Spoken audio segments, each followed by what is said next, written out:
നമസ്കാരം. 2026 നിയമസഭാ ഇലക്ഷന് ശേഷം UDFിലെയോ LDFിലെയോ ഇതേവരെ യോഗങ്ങൾ ചേർന്നിട്ടുണ്ടായിരുന്നില്ല. നമുക്ക് നോക്കി മനസ്സിലാവും.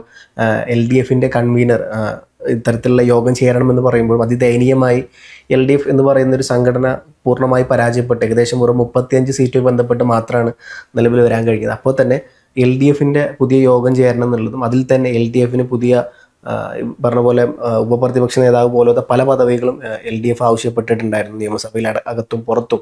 LDFിൽ പ്രത്യേകിച്ച് CPI എന്ന് പറഞ്ഞൊരു മുന്നണി. ഇതുവരെ LDFിൻ്റെ ഒരു യോഗം ഔദ്യോഗികമായി ചേരാൻ ഇടതുമുന്നണിക്ക് സാധിച്ചിരുന്നില്ല. ഇതേ അവസ്ഥയായിരുന്നു UDFിൻ്റെ കാര്യത്തിലോട്ട് വന്നാലും. ഇതേവരെ അടൂർ പ്രകാശാണ് UDF കൺവീനർ. പക്ഷേ ഇതുവരെ UDFിൻ്റെ ഒരു ഔദ്യോഗിക മീറ്റിംഗ് ഉണ്ടായിരുന്നില്ല. പക്ഷേ ഇന്നലെ അത് ഔദ്യോഗികമായി നടന്നു. അത് പ്രധാനപ്പെട്ട ഒരു ചർച്ച നടന്നത് PM ശ്രീയുമായി ബന്ധപ്പെട്ട പ്രധാനപ്പെട്ട കാര്യങ്ങളായിരുന്നു. അപ്പം അതുമായി ബന്ധപ്പെട്ട് ഇനി എങ്ങനെ മുമ്പോട്ട് പോകണം എന്നുള്ള രീതിയിൽ ഏറ്റവും അവസാനം UDF കൺവീനർ അടൂർ പ്രകാശ് പറഞ്ഞത് PM ശ്രീയുമായി ബന്ധപ്പെട്ട് സർക്കാർ മുമ്പോട്ട് പോവുകയാണ് എന്നുള്ള രീതിയിലാണ് പറഞ്ഞത്. പക്ഷേ ഇതിനെതിരെ PK കുഞ്ഞാലിക്കുട്ടി അടക്കമുള്ള IUML ഇന്ത്യൻ യൂണിയൻ മുസ്ലിം ലീഗിൻ്റെ പ്രമുഖരായ നേതാക്കന്മാർ രംഗത്ത് വരുന്നു. ഇത്തരത്തിലൊരു തീരുമാനം എടുത്തിട്ടില്ല എന്ന് പറയുന്നു. അപ്പോൾ വലിയൊരു ചോദ്യചിഹ്നം ബാക്കി നിൽക്കുന്നുണ്ട്. UDFിൻ്റെ മീറ്റിംഗ് കൂടിയിട്ട് അല്ലെങ്കിൽ UDFിൻ്റെ മന്ത്രിസഭാ യോഗം ചേർന്നിട്ട് ആരോട് ചോദിച്ചിട്ടാണ് ഈ പറഞ്ഞ പോലെ അടൂർ പ്രകാശ് ഇത്തരത്തിലുള്ള ഒരു നിലപാട് എടുത്തത് എന്നുള്ളത്. കാരണം UDF എന്ന് പറയുമ്പോൾ അത് അടൂർ പ്രകാശിൻ്റെ മാത്രം സ്വത്തല്ല. അത് ഈ പറഞ്ഞ പോലെ UDFിലെ മറ്റ് കക്ഷികളായ ലീഗ് അടക്കമുള്ള RSP അടക്കമുള്ള മറ്റൊരുപാട് സ്വതന്ത്ര പാർട്ടികൾ, കേരള കോൺഗ്രസ് ജോസഫ് അടക്കമുള്ള വിഭാഗത്തിൻ്റെ ഒരു യോഗം, അവരെല്ലാവരും പാടെ കൂടിയതാണ് ഈ പറഞ്ഞ പോലെ UDF എന്ന് പറയുന്നത്. അല്ലാണ്ട് അത് കോൺഗ്രസിൻ്റെ 63 MLA കൂടിയതാണ് UDF എന്നുള്ളത് അടൂർ പ്രകാശിന് എപ്പോഴാണ് മനസ്സിലായെന്നുള്ള വലിയ ചോദ്യചിഹ്നം നടക്കുന്നുണ്ട്. എന്നിരുന്നാൽ പോലും ഇപ്പോഴത്തെ ഏറ്റവും വലിയ പ്രശ്നം നടക്കുന്നത് PM ശ്രീ തന്നെ വീണ്ടും സർക്കാർ വലിയ തരത്തിൽ വാദപ്രതിവാദങ്ങളിലോട്ട് പോകുന്നു എന്നുള്ളതാണ്.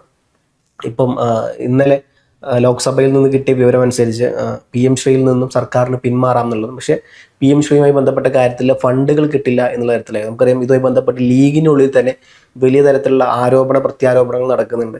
നമ്മൾ 2026 ഇലക്ഷന് തൊട്ട് മുമ്പുള്ള ക്യാമ്പയിനിങ് നോക്കിക്കഴിഞ്ഞാൽ ലീഗും പ്രത്യേകിച്ച് കോൺഗ്രസും UDFും മുമ്പോട്ട് വെച്ച പ്രധാനപ്പെട്ട കാര്യങ്ങളിലൊന്നായിരുന്നു UDF സർക്കാർ നിലവിൽ വന്നാൽ PM ശ്രീ അറബിക്കടലിലോട്ട് വലിച്ചെറിയും എന്നുള്ളത്. ഇത് മറ്റാരുടെയും സ്ലോഗനായിരുന്നില്ല.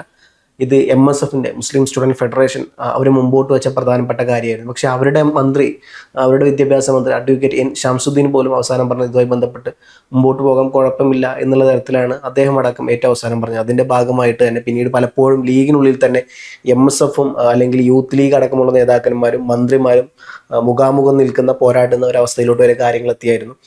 എന്നിരുന്നാൽ പോലും സംഭവങ്ങളെല്ലാം കൈവിട്ട് പോകുന്ന തരത്തിലോട്ട് പോകുന്നുണ്ട്. UDFിൽ ഇത്തരത്തിൽ ആരോടും സമ്മതം പറയേണ്ട അല്ലെങ്കിൽ ഇത്തരത്തിലുള്ള ഇതിനെക്കുറിച്ച് പഠിക്കാൻ വേണ്ടി വിദ്യാഭ്യാസ മന്ത്രി അഡ്വക്കേറ്റ് ഷംസുദ്ദീൻ അടക്കമുള്ള സമിതികളെ നേതൃത്വത്തിലോട്ട് കൊണ്ടുവന്നിട്ടുണ്ട്. ഈ വിഷയം കൂടുതലുമായി പഠിക്കാനും സർക്കാരിന് ഇതിൽ എന്തൊക്കെ കാര്യങ്ങളിൽ തീരുമാനം എടുക്കാൻ പറ്റും എന്നുള്ള പ്രധാനപ്പെട്ട ചോദ്യങ്ങൾ മുമ്പോട്ട് വെച്ചു. അതിൽ പ്രധാനപ്പെട്ട ഒന്നാണ് സിലബസുകളുടെ പൂർണ്ണ ഉത്തരവാദിത്വം സംസ്ഥാന സർക്കാരിനായിരിക്കും എന്നുള്ളതും PM ശ്രീ ഏതൊക്കെ സ്കൂളിൽ ഇംപ്ലിമെൻറ്റ് ചെയ്യണം എന്നുള്ളത് തീരുമാനിക്കാൻ പോകുന്നത് സംസ്ഥാന സർക്കാർ ആയിരിക്കും എന്നുള്ള തരത്തിലൊക്കെ മുമ്പോട്ട് വെക്കുന്ന പ്രധാനപ്പെട്ട കാര്യങ്ങളുണ്ട്. ഇതെല്ലാം തീരുമാനിക്കുന്നത് സംസ്ഥാന സർക്കാർ ആയിരിക്കണം എന്നുള്ള കാര്യങ്ങളെല്ലാം മുമ്പോട്ട് വെച്ചായിരുന്നു. അപ്പോൾ ഇതിനെക്കുറിച്ച് ഇത് എത്രത്തോളം ഇംപ്ലിമെൻ്റ് ആക്കാൻ പറ്റും എന്നുള്ള കാര്യങ്ങൾ പഠിക്കാൻ വേണ്ടി അഡ്വക്കേറ്റ് ഷംസുദ്ദീൻ അടക്കമുള്ള അംഗങ്ങളെ ഇതിനെക്കുറിച്ച് പഠിക്കാൻ വേണ്ടി മുമ്പോട്ട് വെച്ചിട്ടുണ്ടായിരുന്നു. പക്ഷേ ഇതൊന്നും ഈ അംഗങ്ങൾ കാര്യങ്ങൾ റിപ്പോർട്ട് കൊടുക്കുന്നതിന് മുമ്പ് തന്നെ അടൂർ പ്രകാശ് ഈ PM ശ്രീ നടപ്പിലാക്കും എന്ന് പറയുന്നു.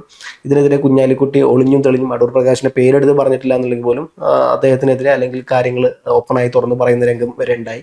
ഇനിയിപ്പോൾ PM ശ്രീയുടെ കാര്യം വന്നു കഴിഞ്ഞാൽ ആദ്യം അറിയാം, ഈ 2026 ഇലക്ഷന് മുമ്പായിട്ട് വെറും 2-3 ആഴ്ചകൾക്ക് മുമ്പാണ് PM ശ്രീ വലിയ തരത്തിലുള്ള വിവാദങ്ങളായി വരുന്നതും അതേ സമയത്ത് തന്നെ വരുന്ന മറ്റൊന്നാണ് FCR ഭേദഗതി ബില്ലും. എന്തായാലും PM ശ്രീയിൽ ഈ പറഞ്ഞ പോലെ LDF സർക്കാർ ഒപ്പിടുന്നു. അത് ഈ മുന്നണിയിലെ CPIയോ അല്ലെങ്കിൽ മറ്റു മന്ത്രിമാരോ ആരും അറിയാണ്ട് ജോൺ ബ്രിട്ടാസും മുഖ്യമന്ത്രി പിണറായി വിജയനും വിദ്യാഭ്യാസ മന്ത്രി V ശിവൻകുട്ടി അടക്കം വരുമുള്ള 3 നേതാക്കന്മാർ മാത്രം അറിഞ്ഞുകൊണ്ടാണ് PM ശ്രീയിൽ ഒപ്പിട്ടത് എന്ന് പറഞ്ഞായിരുന്നു.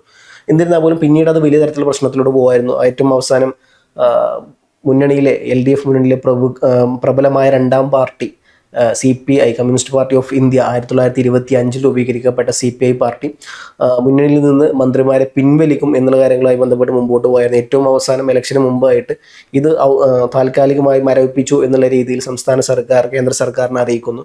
പിന്നീട് നടന്ന തുടർക്കഥകളാണ് ഇപ്പോൾ നേരത്തെ പറഞ്ഞ് അവസാനിപ്പിച്ചത്. എന്നിരുന്നാൽ പോലും ഇപ്പോൾ ശിവൻകുട്ടി പറഞ്ഞ മറ്റൊരു കാര്യം സർക്കാർ താൽക്കാലികമായിട്ട് ഒപ്പിട്ടുള്ളൂ, അല്ലാതെ PM ശ്രീ മുമ്പോട്ട് കൊണ്ടുപോകണം എന്നുള്ള തരത്തിൽ ഒപ്പിട്ടിട്ടില്ല എന്നുള്ള കാര്യമാണ് പഴയ വിദ്യാഭ്യാസ മന്ത്രി പി ശിവൻകുട്ടി പറയുന്നത്. അപ്പം അങ്ങനെയാണെങ്കിൽ ആ ഒപ്പിട്ടത് എന്തിനാണെന്നുള്ള വലിയ ചോദ്യചിഹ്നം കിടക്കണം. അന്നും PM ശ്രീ ആയിരുന്നില്ലേ, അതിൻ്റെ പേര് മറ്റൊന്നായിരുന്നു എന്നുള്ള വലിയ ചോദ്യചിഹ്നം അദ്ദേഹത്തിന് മുമ്പ് കിടക്കുന്നുണ്ട്. എന്നിരുന്നാൽ പോലും അത് ഇംപ്ലിമെൻറ്റ് ചെയ്തിട്ടില്ല എന്നുള്ള കാര്യത്തിൽ സർക്കാരിന് ഇക്കാര്യം വിഷയം ബന്ധപ്പെട്ട് പറയാൻ പറ്റുന്ന ഒന്നാണ്. പക്ഷേ UDF വരുമ്പം അത് ഞങ്ങൾ വന്നു കഴിഞ്ഞാൽ നടത്തില്ല, സംഘപരിവാർ അവരുടെ അജണ്ടകൾ വിദ്യാർത്ഥികളിലേക്ക് എത്തുന്ന അല്ലെങ്കിൽ കുത്തിയിറക്കുന്ന രീതിയിൽ വിദ്യാഭ്യാസ സ്ഥാപനങ്ങളെ മാറ്റിയെടുക്കും, അതിനുള്ള ഒരു പുറം ചട്ടയായി PM ശ്രീയിലെ NEP വെച്ചും കൊണ്ട് PM ശ്രീയിലെ ഇംപ്ലിമെൻറ്റ് ചെയ്യും എന്നുള്ള രീതിയിലായിരുന്നു ലീഗ് അടക്കമുള്ള UDF പ്രമുഖ കക്ഷികൾ മുമ്പോട്ട് വെച്ചായിരുന്ന പ്രധാനപ്പെട്ട UDF ഇലക്ഷൻ ക്യാമ്പയിനിങ് അജണ്ട.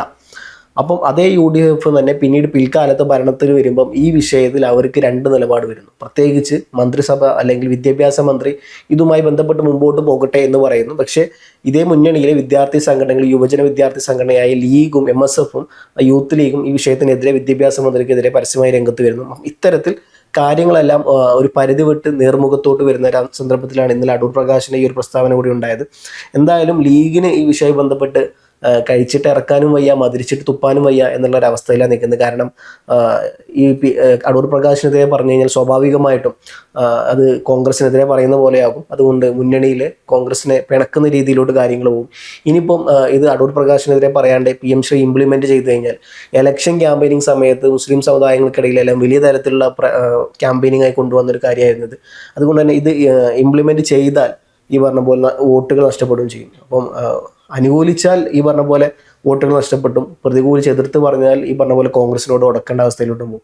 അപ്പോൾ ഇത്തരത്തിലുള്ള ത്രിശങ്കുവിലാണ് ഇപ്പം ലീഗ് വന്നു പെട്ടിട്ടുള്ളത്. എന്തായാലും വരും ദിവസങ്ങളിൽ ഈ വിഷയം വലിയ തരത്തിലുള്ള ചർച്ചാ വിഷയമാകും. താൽക്കാലികമായിട്ട് UDF മന്ത്രിസഭാ യോഗം അവസാനിച്ചു എന്നുണ്ടെങ്കിൽ PM ശ്രീയിൽ ഇപ്പോഴും കാര്യങ്ങളൊന്നും എടുത്തിട്ടില്ല എന്നുള്ളതാണ് പ്രധാനപ്പെട്ട കാര്യം. പക്ഷേ അടൂർ പ്രകാശ് ഇതുമായി ബന്ധപ്പെട്ട് മുമ്പോട്ട് പോകും എന്നുള്ള കാര്യങ്ങൾ പറയുമ്പോഴും മന്ത്രിസഭയിലെ മറ്റു മന്ത്രിമാരൊന്നും ഈ വിഷയം ബന്ധപ്പെട്ടൊന്നും പറഞ്ഞിട്ടില്ല. എന്തായാലും വരും ദിവസങ്ങളിൽ ഈ വിഷയം ബന്ധപ്പെട്ട് ഇനി ഏതൊക്കെ തരത്തിലായിരിക്കും UDF നിലപാട് എന്നുള്ളതും, അന്ന് ഒപ്പിട്ട LDF സർക്കാരിൻ്റെ ഇനി ഉള്ള നിലപാട് എന്തായിരിക്കും എന്നുള്ളതും, അന്ന് ഒപ്പിട്ടിൽ നിന്ന് അവർ പിൻവലിക്കുമോ അല്ലെങ്കിൽ അത് തെറ്റാണെന്ന് ഔദ്യോഗികമായി പറയുമോ എന്നുള്ളതും കാത്തിരുന്ന് കാണേണ്ട ഒന്ന് തന്നെയാണ്. എന്തായാലും വരും ദിവസങ്ങളിൽ UDF മുന്നണിയിലെ പ്രധാനപ്പെട്ട ഒരു വെയിലുകയറാൻ മലയായി മാറാൻ പോകുന്നത് PM ശ്രീ ആയിരിക്കും എന്നുള്ള കാര്യം ഉറപ്പാണ്. എന്തായാലും വരും ദിവസങ്ങളിൽ കാത്തിരുന്ന് കാണാം ഈ വിഷയം ബന്ധപ്പെട്ട് എങ്ങനെയായിരിക്കും ഇനി UDF ഒരു നിലപാടെടുക്കുക എന്നുള്ളത്.